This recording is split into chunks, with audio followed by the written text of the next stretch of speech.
Have you ever asked yourself, what is the purpose of life? Well, in today's video, I will be sharing with you 2 answers the Bible provides. Coming up.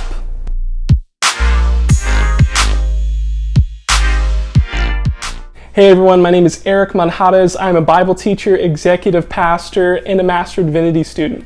In today's video, we're discussing what is the purpose of life. Just a while ago, I had watched a show on Netflix called Last Chance U. And these football players in the show had a Bible study, and there was one particular player who had just committed his life to Christ. After the Bible study, he was talking amongst the other teammates, and he had said, I'm still trying to find my purpose. And maybe you're like him, where you're trying to figure out what your purpose is in life. Well, the Bible's answer to that question is twofold. Our purpose in life is to glorify God and enjoy Him forever. Number 1, our purpose is to glorify God. You and I were created for God and by God. Colossians 1:16 teaches that Jesus created all things and they exist for Him. So you and I exist for Jesus. Since God created us, Isaiah 43:7 says, we were created for His glory. So the very purpose of why we were created is to live to God's glory. Now, what does it mean to glorify God? Well, consider the word magnify. Magnify is a synonym to glorify. When we think of the word magnify, it can be associated with like a magnifying glass. When you look at a magnifying glass, it's meant to zoom in a picture that you're trying to see better.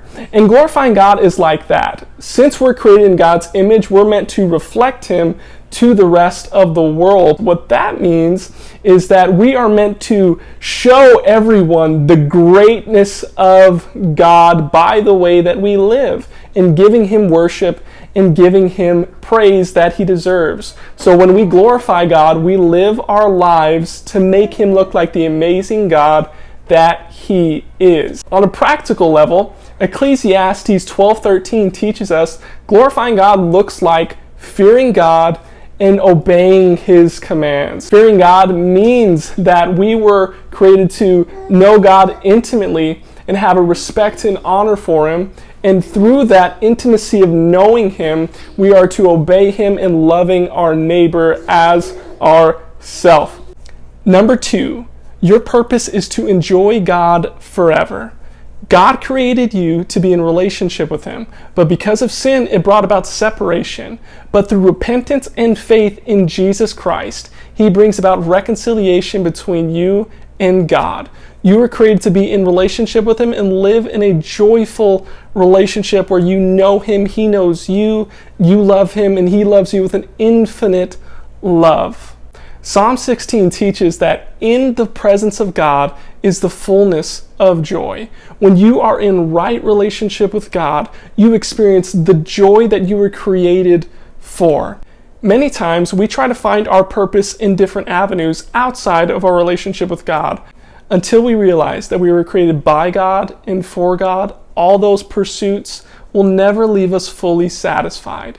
The ultimate satisfaction is realizing that our purpose is found in God, in living for His glory. In conclusion, many times we tend to think that our purpose is found in our occupation or in that goal that we're trying to achieve. On the contrary, our purpose is found in being created in God's image for His glory and in a relationship with Him. Now, when you are living for God's glory in a right relationship with Him through Jesus Christ, you are living in your purpose. For example, my wife is a nurse. That's her occupation. That's her career. But that's not her purpose. Her purpose is to live for God's glory in that position and in everything she does.